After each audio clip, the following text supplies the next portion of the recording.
मतलब कि साजिया बानो की रियल स्टोरी दिखाई गई है और मूवी बहुत अच्छी तरीके से बनाया गया। मतलब कि इमरान हाशमी का रोल हो या फिर यामी गौतम का, सबने बहुत अच्छा से काम किया। ये मूवी सभी को देखनी चाहिए, बहुत अच्छा मैसेज है।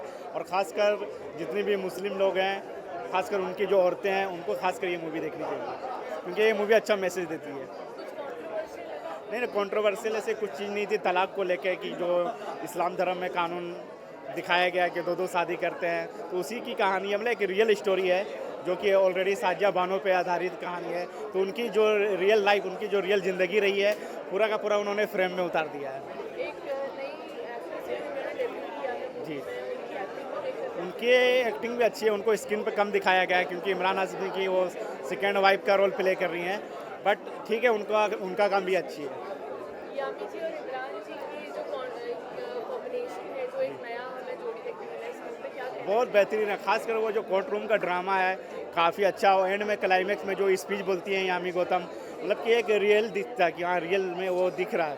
तो यामी गौतम बहुत बेहतरीन काम किया है इस मूवी में। कितने स्टार्स देना चाहेंगे 5 मूवी को मैं 4 स्टार दूँगा। और अच्छी है। एक्चुअली स्टोरी जो कॉन्सेप्ट है, जो स्टोरी है, और अच्छी है। इमरान जी और यामी जी का एक नई जोड़ी हमें देखने मिली है इस फिल्म में, कैसा लगा उनको? जोड़ी अच्छी लग रही है और यामी गौतम ने बहुत अच्छा काम किया हुआ है। किसकी एक्टिंग ज़्यादा अच्छी लगी? यामी गौतम की। आपको यस, लगता है मूवी से कुछ कंट्रोवर्सी होने के चांसेस हैं क्योंकि टॉपिक काफी सेंसिटिव सेंसिटिव तो है, टॉपिक सेंसिटिव तो है, हो सकता है, लेकिन ज़माना अभी बदल गया है, ये सब हो चुका है पहले भी। और एक नई एक्ट्रेस भी है जिन्होंने डेब्यू किया है मूवी में, उनकी एक्टिंग कैसी लगी आपको? उनकी एक्टिंग भी अच्छी है। उन्होंने शॉर्ट रोल किया है लेकिन काफ़ी उनके सपोर्ट में है। कितने स्टार्स देंगे five? I would give it 3.5 stars. मुझे तो बहुत अच्छी लगी। क्या सबसे ज्यादा अच्छा लगा? सबसे अच्छा तो यही लगा कि मतलब जो मुस्लिम्स के लिए बताया है, 3 तलाक जो गलत तरीके से लोग इस्तेमाल करते हैं, कुरान में जो लिखा गया है उसको गलत तरीके से इस्तेमाल करते हैं, यानी अपने फ़ायदे वाली बातें समझते हैं। और सबसे अच्छी जो एक्टिंग की है यामी गौतम ने, बस मज़ा आ गया देख के। कंट्रोवर्सी का कारण बने कि टॉपिक बहुत सेंसिटिव है। कोशिश तो उन लोगों ने की है कि कंट्रोवर्सी कुछ ना हो, क्योंकि उन्होंने तो धर्म को बहुत पॉजिटिव वे में दिखाया है, नेगेटिव वे में नहीं दिखाया और पूरे डिटेल में दिखाया है। तो मुझे ऐसा नहीं लगता है कि कुछ कंट्रोवर्सी का मामला आएगा। और इमरान जी और यामी जी को एक साथ स्क्रीन पर देखकर कैसा लगा, उनकी एक्टिंग साथ में कैसी लगी? दोनों ही बहुत अच्छे एक्टर हैं और यामी को तो खासतौर पे इसमें बहुत अच्छा काम करने का मौका मिला है। ये पूरी फिल्म उन पे है, तो मुझे तो उनकी एक्टिंग बहुत अच्छी लगी। और इमरान हाशमी तो मेरे ऑल टाइम फेवरेट है। इमरान और यामी जी के अलावा एक नई एक्ट्रेस है जिन्होंने डेब्यू किया है, हाँ हाँ, उनकी एक्टिंग कैसी लगी? अच्छी थी लेकिन उनका इतना ज़्यादा काम नहीं था ना, मतलब 1-2 सीन ही है ऐसा। तो पूरी पिक्चर फोकस तो यामी पे ही है और इमरान पे है। कितने स्टार्स देंगे फाइव? मैं दूंगी 3.5। हाउ आर यू, कैसी लगी हाँ काफी? Very very emotional, I must say. Emotional in कौन से? इमोशनल इन द सेंस कि honestly I don't think anybody will agree with me, but one should. I want to read Quran.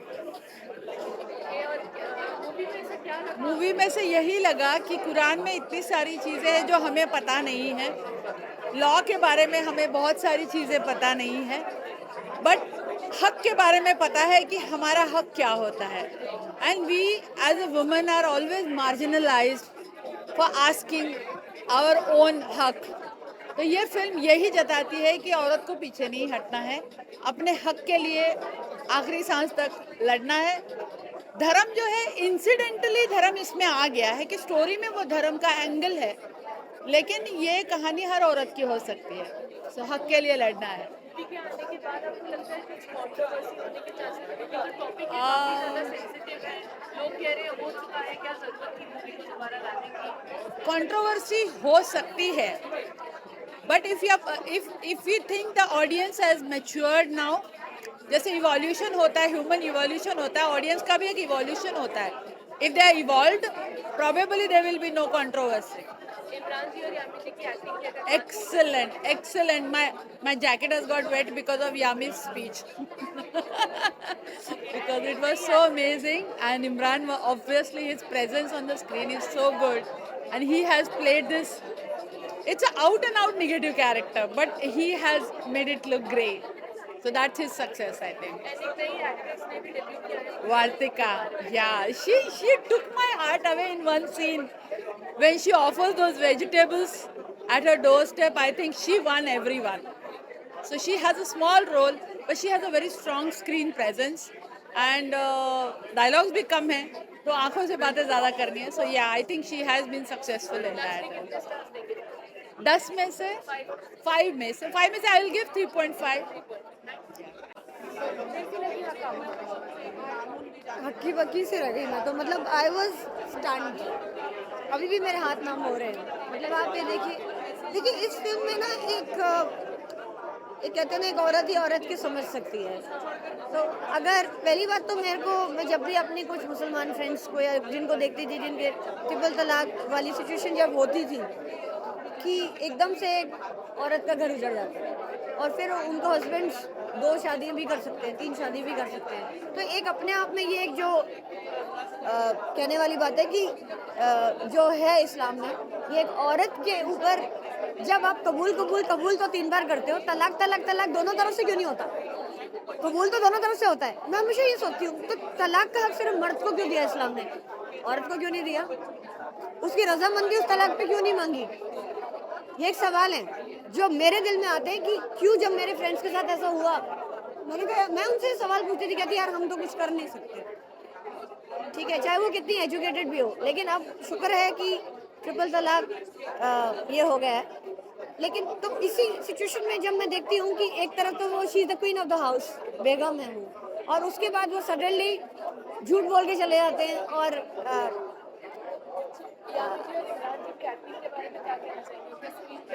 I think Imran is looking like a high-end lawyer, man. जो उनकी एक वो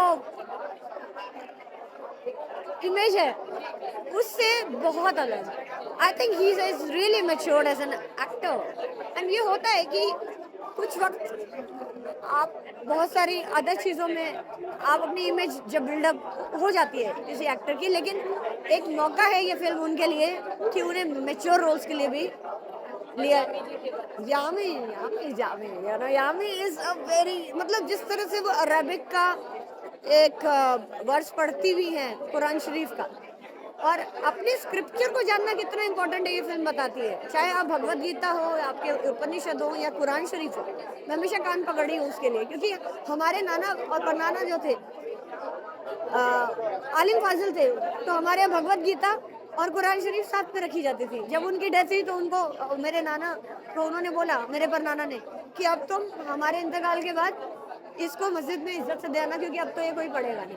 तो हम उस खानदान से आ रहे हैं, हम दिल्ली के खानदानी लोग हैं जो साथ में बैठ के, हमारे में हिंदू और मुसलमान का कोई ये डिफरेंस इसे नहीं था, बेस्ट फ्रेंड्स हुआ करते थे. तो क्या है, हमने बहुत क्लोजली एक इंटरमिंगल्ड कल्चर देखी है हमने, और मैं समझती हूँ एक औरत का हक है सर्वाइवल का, जो ये फिल्म बताती है. आप उसे बेवा नहीं कर सकते इस तरह से 3 तलाक देके और उसके बाद आप उसको एल्यूमिनियम के ऊपर है ये फिल्म, तो उसको सर्वाइवल कॉस्ट तो देना पड़ेगा. और इसमें मुसलमान और हिंदू का कोई सवाल ही नहीं पैदा होता. मैं समझती हूँ ऐसी फिल्मों को तो 5 on 5 देना चाहिए, क्योंकि ये एक सोसाइटी को जागरूक करने वाली. आप अपनी बच्चियों को पढ़ाएं. वो एंड में बोलती है कि एजुकेट, एक टर्म यूज की है उन्होंने, एजुकेशन इज वेरी इंपॉर्टेंट. जब तक आप ये सोचते रहेंगे मौलवी ने क्या पढ़ा दिया, हो सकता है किसी की इंटरप्रिटेशन उसकी क्या हो. तो आप खुद पढ़ें और उसे समझने की कोशिश करें. आप खुद अरबिक में जाएं, पढ़ें, क्लासेस में जाएं, बच्चों को पढ़ाएं. आपके लिए ज़रूरत है, अगर आप हिंदू हैं तो आपको भगवत गीता पढ़नी आनी चाहिए. आपको पता हो कि आपके, क्योंकि बहुत से लोग गीता के बारे में कुछ भी बोलते रहते हैं, unless and until you have read your own scripture. So it's very important first to educate your children, your female children. They should know their rights. सबसे और खूबसूरत इस फिल्म में बताया है कि शरीयत में भी औरत के राइट के लिए है. सिर्फ वो एक बेवा हो जाए, उसको ट्रिपल तलाक होगा, उसमें लिखा जो ट्रिपल तलाक करता है उसे घोड़े भी पड़ने चाहिए, ये भी दिया इस फिल्म में. तो किसी भी रिलीजन में औरत की बेइज्जती हो, उसकी दुर्गति हो, कहीं नहीं है. ये सिर्फ जो मेल डोमिनेंस है वो औरतों को एजुकेट नहीं करते, वो वही बोलती है ना कि आपके मौलाना जो सिखा देते हैं वो तो मर्दों के एंगल से सिखाते हैं, औरत को तो बताया नहीं जाता कि क्या लिखा है। आधी ज़्यादा पढ़ी लिखी नहीं होती, 13-13, 14-14 साल की उम्रों में इन लोगों में शादी हो जाती है। तो अपनी बेटियों को पढ़ाएं, उन्हें एजुकेट करें और जल्दी शादी भी ना करें।